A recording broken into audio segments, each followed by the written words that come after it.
मैं गंगा दास श्री अयोध्या दास जी महाराज फलहारी जी महाराज का शिष्य हूँ।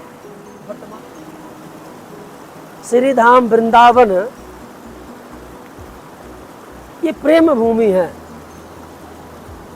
आप कहीं जाएंगे, देश दुनिया में विचरण करेंगे, लेकिन ठाकुर वृंदावन बिहारी और राधा रानी की ऐसी कृपा है कि सर्वत्र आप घूमेंगे, देश शासन तीर्थाटन करेंगे तो भक्ति सुनने को मिलती है, लेकिन ब्रज में भक्ति साक्षात देखने को मिलती है। वहाँ का रूप, वहाँ का स्वरूप, वहाँ की परंपरा, वहाँ का श्रृंगार रस देखने लायक है, सुनने लायक है। ब्रज रस, ये ब्रज भूमि रसिकों की भूमि है।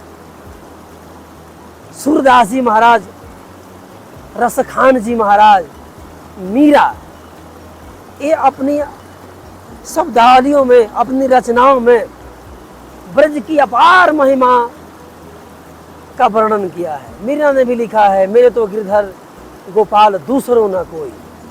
मीरा और कृष्ण का जो प्रेम था वैसा ही प्रेम था जैसे राधा और कृष्ण का प्रेम था। राग, राग, वैराग, अनुराग और वितराग, ये चार है महाराज जी। राग का ही दूसरा नाम प्रेम है, लेकिन सांसारिक भाषा में लोग प्रेम को राग कहते हैं। राग बुरी बात है, लेकिन प्रेम अच्छी बात है। राग के साथ द्वेष नहीं होना चाहिए। जब ठाकुर जी की कृपा से, राधा रानी की कृपा से, प्रभु राम की कृपा से, गुरु की कृपा से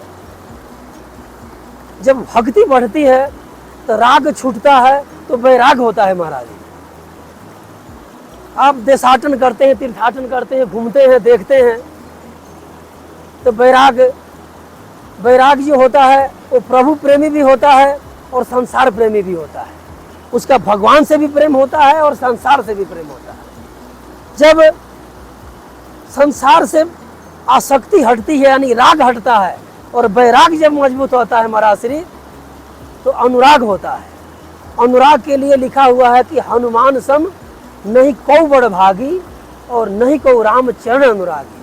हनुमान जी का प्रभु राम के प्रति कितना अनुराग था, अर्थात कितना बड़ा प्रेम था।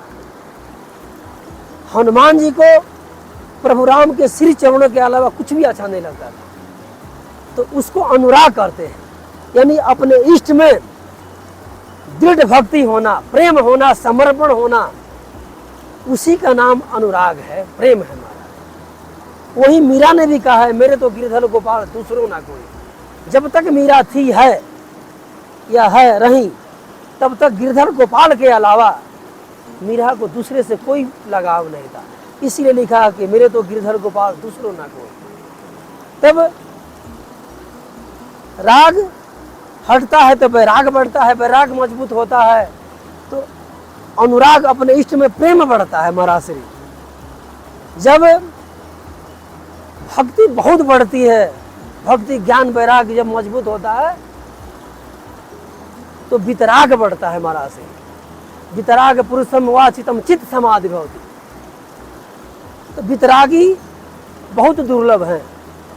कबीर, तुलसी, मीरा, वशिष्ठ, विश्वामित्र, ये सब हमारे ऋषि महर्षि थे, ये वितरागी थे। वितराग पुरुषम वाचितम चित्त समाधि भवति।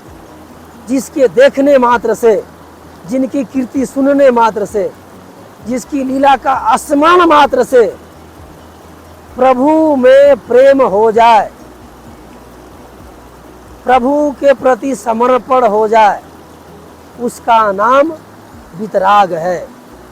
ऐसे संतों के चरण जहाँ जाते हैं, उन संतों के श्री चरण के सामने इंद्र की राजधानी भी फेल है। ऐसे संतों के वास जहाँ है, तीर्थम कुर्वन्ति तीर्थानि, जहाँ संत वैसे संत रहते हैं, उसी को तीर्थ कहा जाता है। वैसे संतों का सानिध्य गुरु कृपा से, ठाकुर कृपा से, राधा रानी जी की कृपा से, श्री सीताराम जी महाराज जी की कृपा से मिलता है। तो संतों का जो जीवन है महाराज श्री, वो निर्दोष होना चाहिए। जैसे ये भागीरथी निर्दोष है, अग्नि निर्दोष है, कुछ भी उसमें डालते हैं एकदम भस्म कर देती है। वैसा ठीक वैसा ही हमारे गुरु महाराज बोलते थे कि संतों का जो आचरण होना चाहिए, जो संतों का चरित्र होना चाहिए, वो निर्दोष होना चाहिए। जब सब कुछ छोड़ छाड़ करके, घर द्वार छोड़ करके जब हम संत बने हैं, तो संतों के जीवन में किसी प्रकार का दोष नहीं होना चाहिए। हमारा आपका कर्तव्य है दोषों का निवारण करना, दोषों को आत्मसात करना नहीं है, दोषों को भस्म करना है, दोषों को विसर्जन करना है। भागीरथी गंगा जो देश को मोक्ष प्रदान करने वाली है, ये भागीरथी आपको स्वस्थ रहे, यही हमारी शुभकामना है, यही हमारी मनोकामना है।